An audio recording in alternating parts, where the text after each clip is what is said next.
Hello, Nasher. And today, this is basically Walpurgisnacht or Beltane.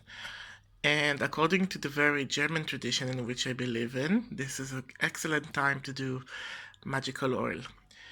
As any one of you that has seen my previous videos, I have been to Greece and I did basically a very Hekate sort of trip. I promised Hekate last time I've been to Greece to make a trip that is mostly about her. And I've been in 4 Hekate temples. I only haven't been in the one in Samothraki because it was unavailable. And I haven't been in the one in Lagina, which is not in Greece, it's in Turkey. But besides that, I've been to most of her established temples worldwide. Now, as I've been to Greece, I've also collected herbs, and I will use these herbs that I've already dried in the apartment in Greece in that oil, and they contain this is oak leaves from near Hecate's sanctuary, and those are cypress leaves that grew inside the sanctuary in the Keramikos in Athens. And this is a little bit of rosemary that grew there as well, a little bit of sage that was collected specifically near Brauron, which had an Artemis temple, which, by the way, was eventually became one with Hecate in later dates. I have here bay leaf from Delphi for the gift of prophecy and magic. Those grew wild on like the slopes of Delphi itself.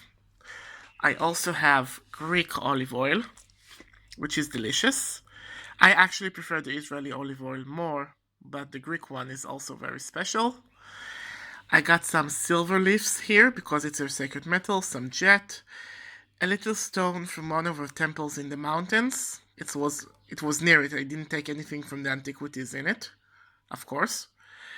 And those are amethysts that has like strong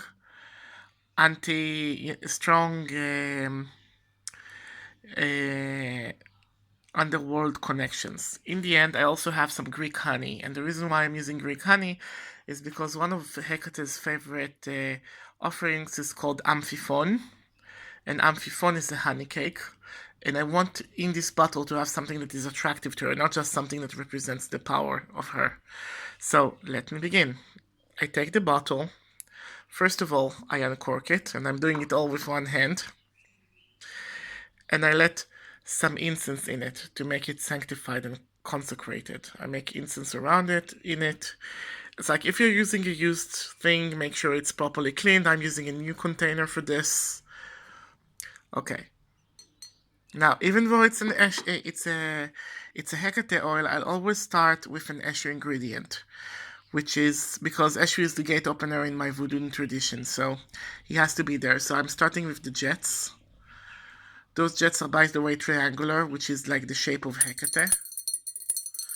This is the first ingredient in. Now the little stone. Now I'll put in 3 amethysts.